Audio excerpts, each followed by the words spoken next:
Hi, my name is Joe. I just wanted to give a little bit of a videomonial for Kathy at Here's Audiology. I came by primarily because I had a lot of family members telling me that, Dad, Joe, didn't you hear me what I said? And I was like, I'm sorry, I didn't, and they would have to repeat themselves several times.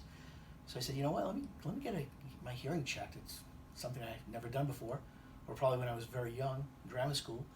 So I found Kathy online, and I reached out to her, and she told me to come in for a free hearing aid or hearing baseline test. And to my surprise, she told me I qualified for hearing aids. So I was kind of taken back, being that I haven't reached 50 yet. So we discussed it, a little bit, and what was great about Kathy was she wasn't pushy. She made me feel really, really comfortable, and we talked about, maybe coming back in another 6 months and do another test to see if my hearing depreciated or degraded even further.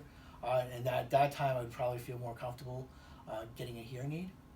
But I highly recommend Kathy and her staff. They're very, very professional. Made you feel really comfortable, and if you feel that you're not hearing things properly, or things have changed, definitely give her a call.